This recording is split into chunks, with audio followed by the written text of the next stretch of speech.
Soil is the uppermost layer of the land surface. Plants depend on this layer for nutrients, water, and for physical support. There are several factors that result in soil formation.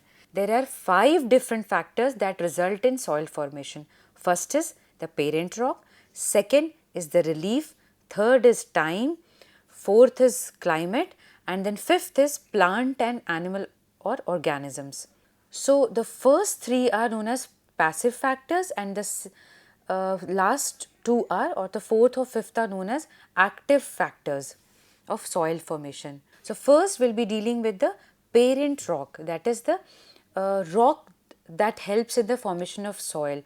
So, soil formation, the type of soil, texture of soil and other properties depend upon the parent material or the rock out of which the soil is formed. So, we learnt earlier during this session only that rocks disintegrate to form soil. So, the kind of rock is there that will determine what kind of soil will be formed.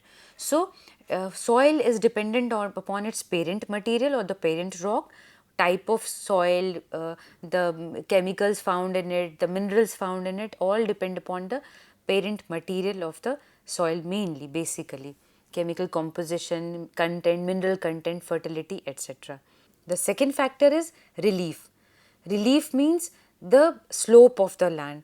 So, it affects the degree of erosion of parent material. How does the relief affects? It affects the degree of erosion of parent material, how much the parent material is getting eroded, and then it depends upon, and then very slopy land, what happens, the sediments get carried away or it gets transported easily. So, a very thin layer of soil can be found there. So, in mountainous area very thin layer of soil is formed, whereas in plain area, little plain area, thick layer of soil is found.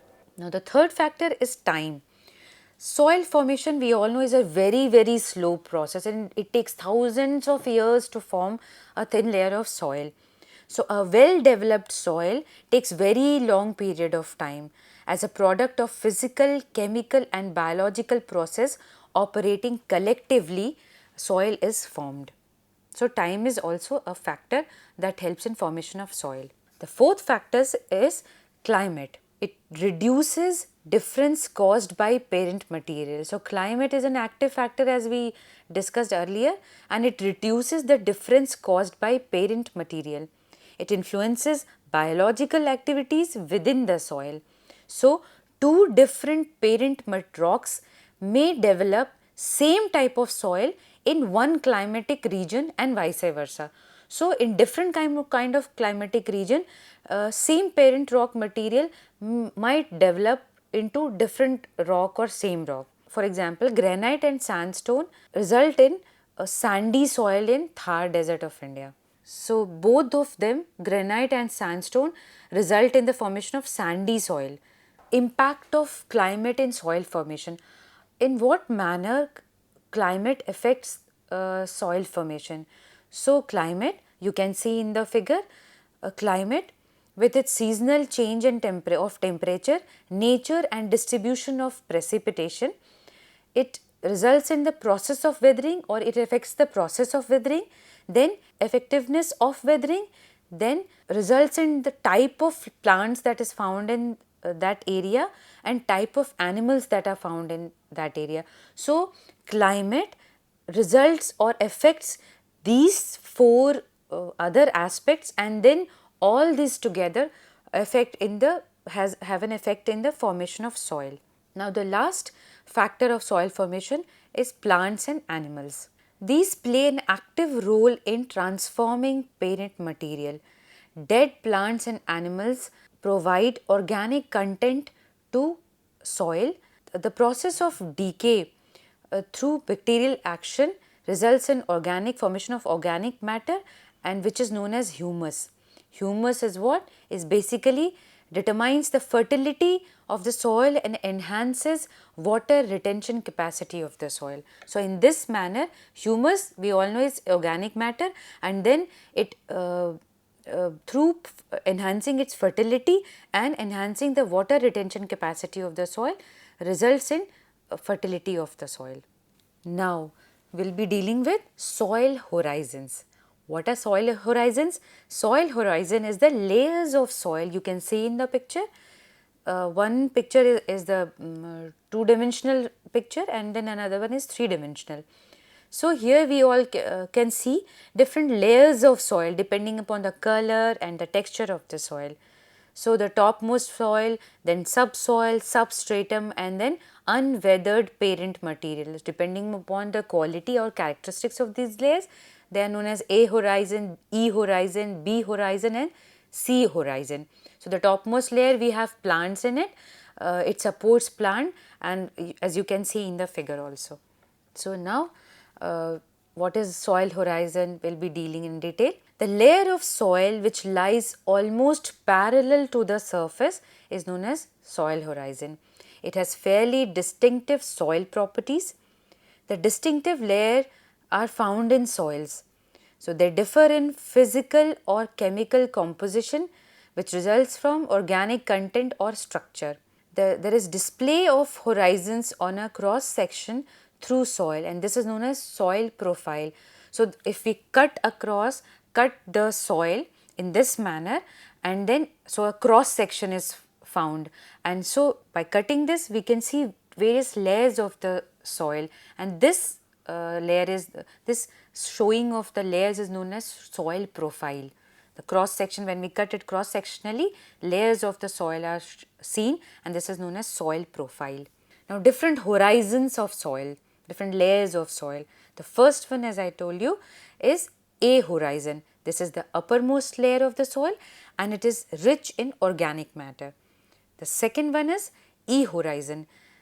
It contains clay particles and oxides of aluminium and iron. When water falls on it or rain occurs, it removes some of the minerals of this layer, and the minerals get removed, and there is downward seeping with the help of water.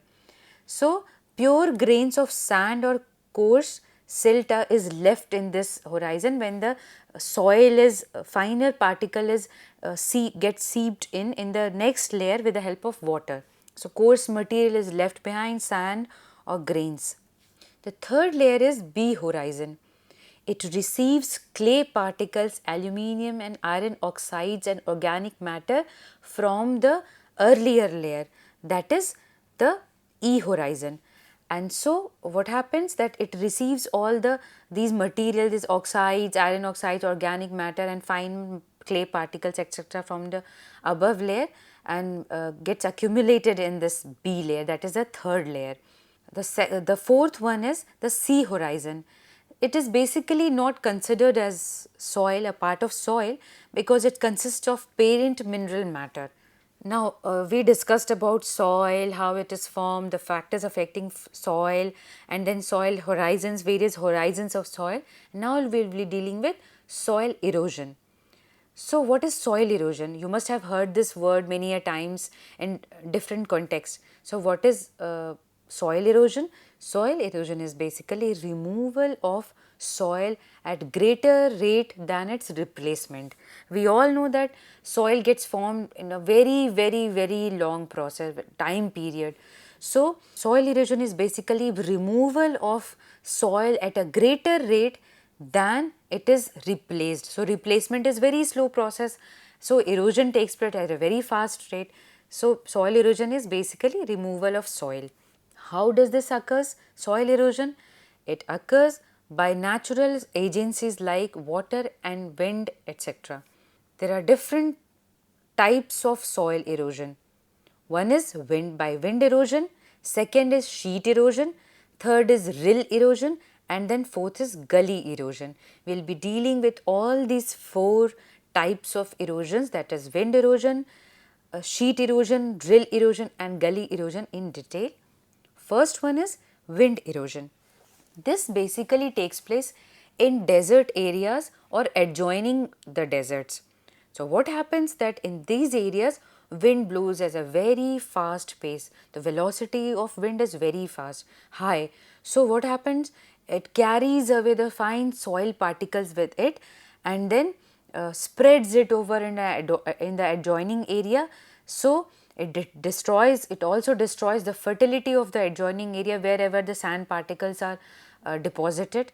And this is in this manner soil erosion takes place with the help of wind. Fine particles of sand and clay and soil, sand etc. takes place, erosion takes place, and deposition also takes place in the nearby areas.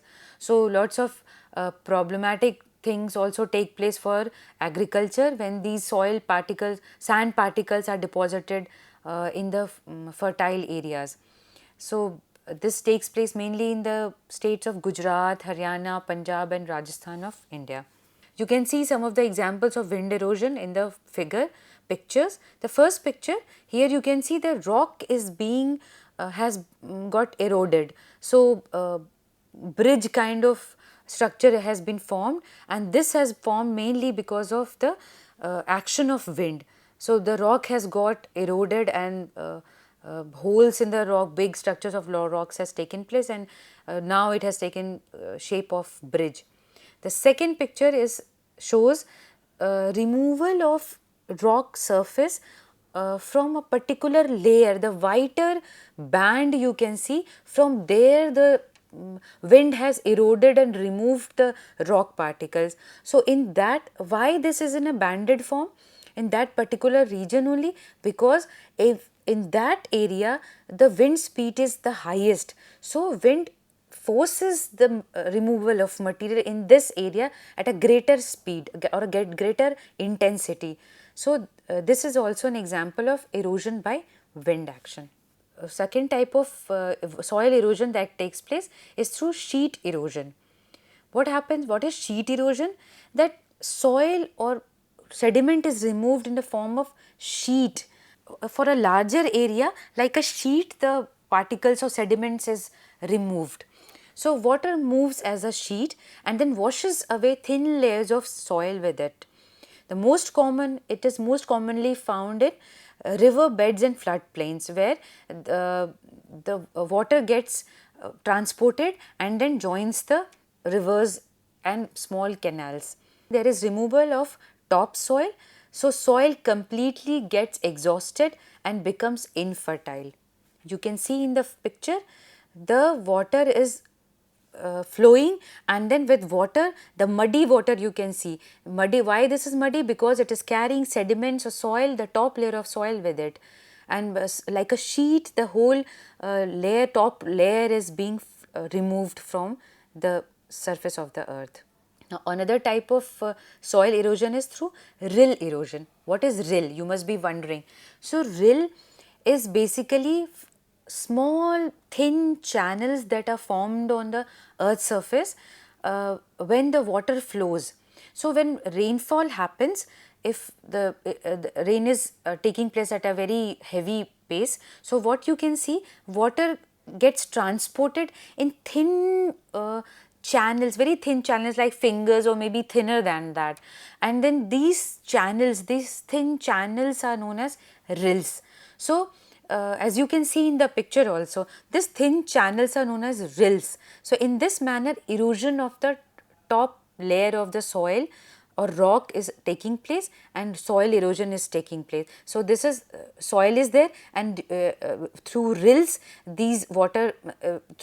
soil particles are being removed through water. These rills can be few centimeters in depth. Another type of soil erosion is gully erosion. So what is gully?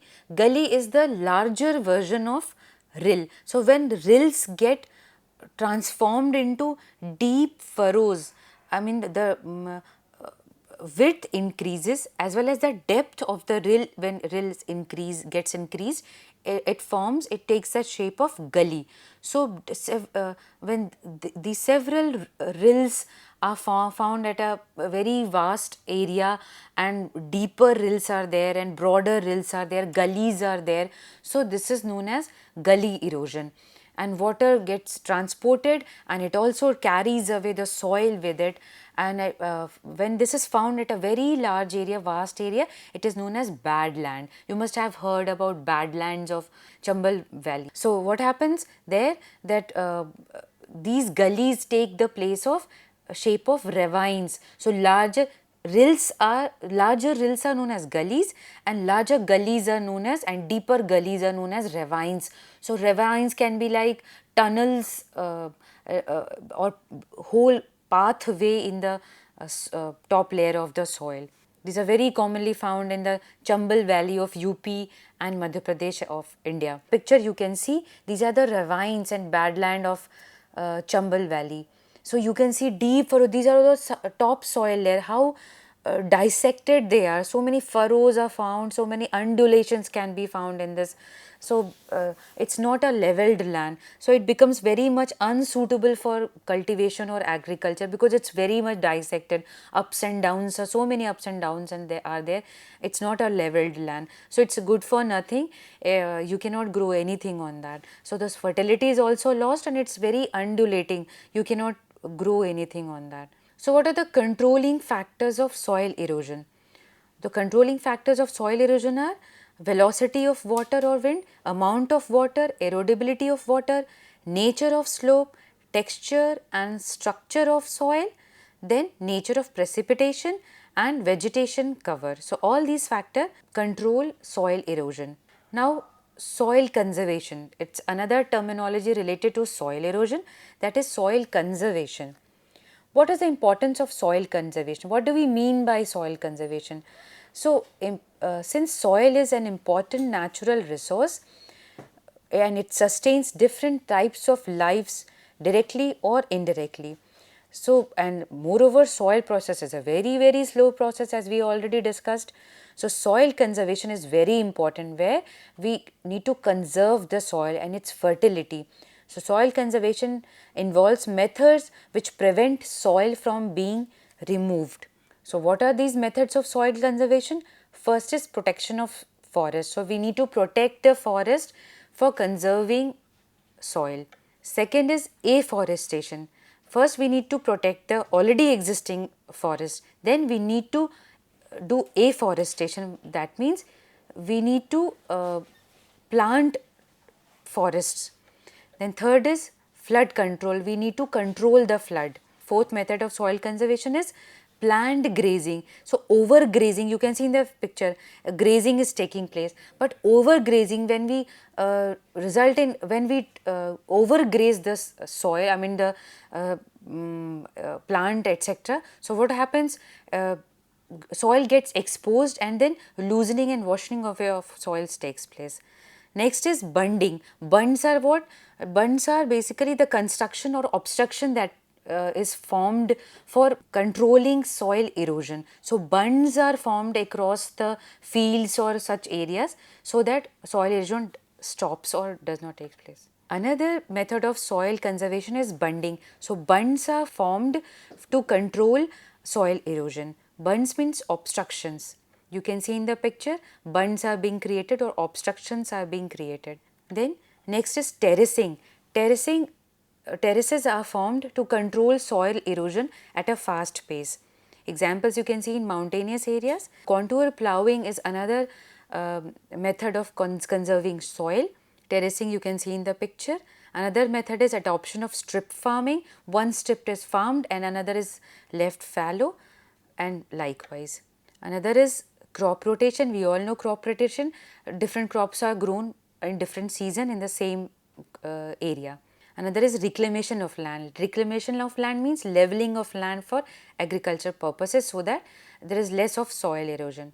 Now, I would like to summarize what we learned today. We learnt about weathering and its types, gradation, that is degradation and aggradation, soil, its importance, factors affecting soil formation, horizons of soil, soil erosion, its types, and then soil conservation and ways of conservation.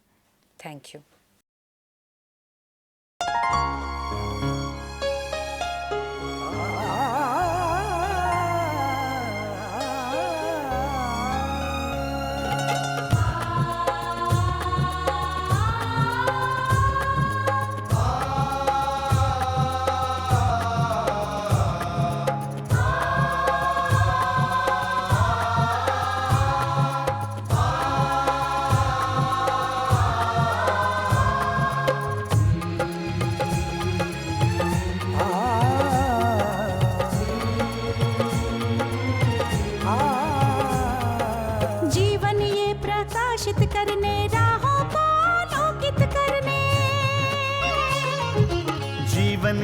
प्रकाशित करने, राहों को आलोकित करने।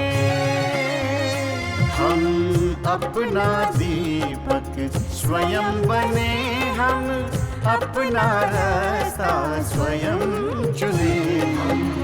अपना दीपक स्वयं बने, हम अपना रास्ता स्वयं चुने। जीवन ये प्रकाशित करने, राहों को आलोकित करने।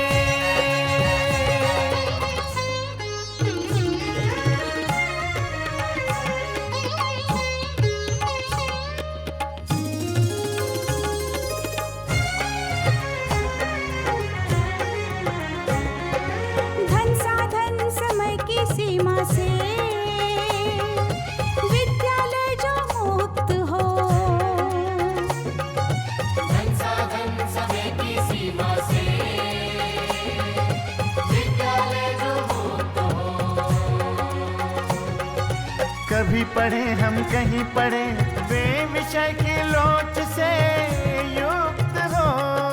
कभी पढ़े हम कहीं पढ़े, वे विषय की लोच से युक्त हो। मित्रों हम उठे और जागे, मंजिल आने की ध्वनि सुने। हम अपना दीपक स्वयं बने, हम अपना रास्ता स्वयं चुने। जीवन ये प्रकाशित करने, राहों को आलोकित करने।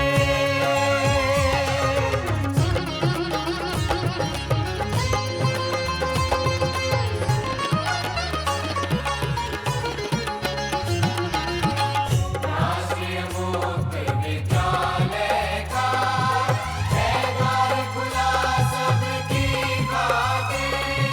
शिक्षा परीक्षा का अवसर एक बार ही क्यों मिलता फिर। शिक्षा और परीक्षा का अवसर एक बार ही क्यों मिलता फिर। दुनिया में इसके केंद्र बात, कोई मन चाहा केंद्र चुने।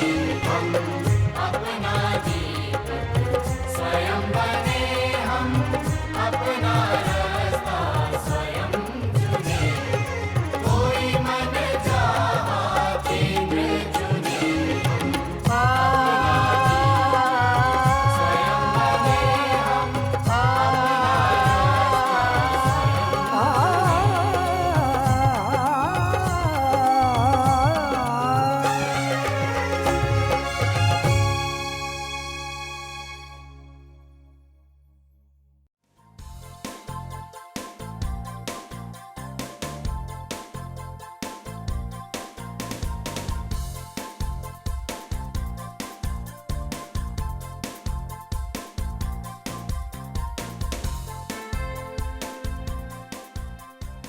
घर बैठे पाएं राष्ट्रीय मुक्त विद्यालय शिक्षा संस्थान यानी NIOS में एडमिशन, वो भी एकदम आसान तरीके से, जिससे शिक्षार्थियों को होगी समय और धन दोनों की बचत।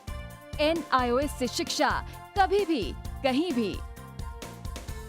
शिक्षार्थियों, क्या आप जानते हैं NIOS में एडमिशन लेने का सरल और सुगम तरीका, जिससे शिक्षार्थियों को ऑनलाइन प्रवेश लेने में सहूलियत मिलती है। NIOS में प्रवेश की प्रक्रिया पूर्णतया ऑनलाइन है। शिक्षार्थी घर बैठे इंटरनेट द्वारा प्रवेश के लिए सबसे पहले NIOS की वेबसाइट www.nios.ac.in पर लॉगिन करें। अपना ईमेल आईडी और पासवर्ड डालकर अपना पंजीकरण करें। पंजीकरण के बाद लॉगिन करने पर ऑनलाइन प्रवेश हेतु आवेदन पत्र खुलेगा।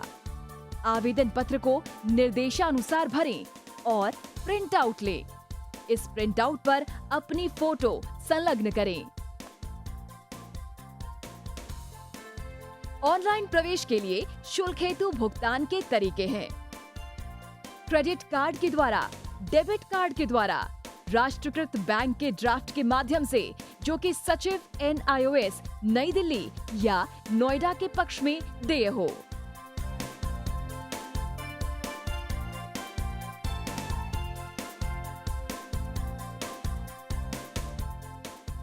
भरे हुए आवेदन पत्र के साथ साथ डिमांड ड्राफ्ट और संलग्न किए जाने वाले दस्तावेज हैं जन्म रजिस्ट्रार के जिला कार्यालय से जारी जन्म प्रमाण पत्र की सत्यापित प्रति, जिसमें जन्म तिथि अंकित हो, पिछले विद्यालय से प्राप्त विद्यालय छोड़ने का प्रमाण पत्र जिसमें आवेदक की जन्म तिथि लिखी हो, प्रवेश फॉर्म का प्रिंट आउट NIOS के संबद्ध क्षेत्र केंद्रों पर 10 दिनों में पहुंच जाना चाहिए, अन्यथा उचित दस्तावेज ना लगे होने पर आवेदन फॉर्म रद्द किया जा सकता है। प्रवेश प्रक्रिया की पुष्टि होने के बाद शिक्षार्थियों को परिचय पत्र व अध्ययन सामग्री डाक द्वारा तुरंत पहुंचाई जाती है। ऑनलाइन प्रवेश एक बहुत ही सुगम और सुविधाजनक प्रवेश प्रणाली है। Online on time for safe and secure admission.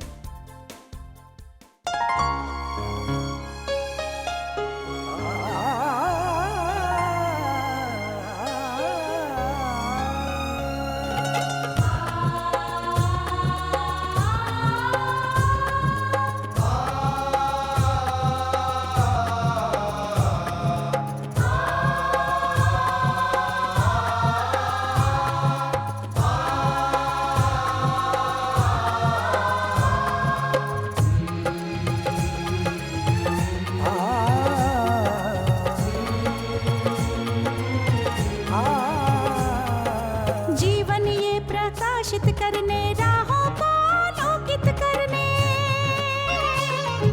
जीवन ये प्रकाशित करने, राहों को आलोकित करने, हम अपना दीपक स्वयं बने, हम अपना रास्ता स्वयं चुने।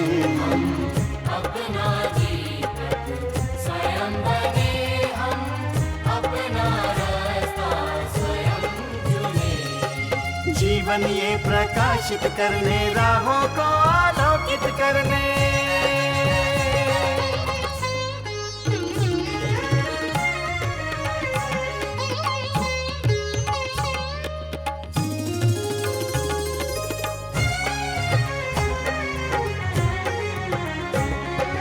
धन साधन समय की सीमा से विद्यालय जो मुक्त हो, धन साधन समय की सीमा से विद्यालय जो मुक्त हो। कभी पढ़े हम कहीं पढ़े, वे विषय की लोच से युक्त हो। कभी पढ़े हम कहीं पढ़े, वे विषय की लोच से युक्त हो। मित्रों हम उठे और जागे, मंजिल आने की ध्वनि सुने, हम अपना दीपक स्वयं बने, हम अपना रास्ता स्वयं चुने। जीवन ये प्रकाशित करने, राहों को आलोकित करने।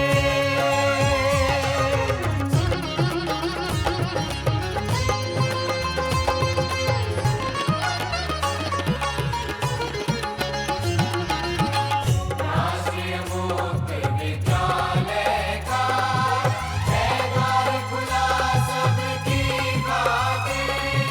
शिक्षा परीक्षा का अवसर एक बार ही क्यों मिलता फिर।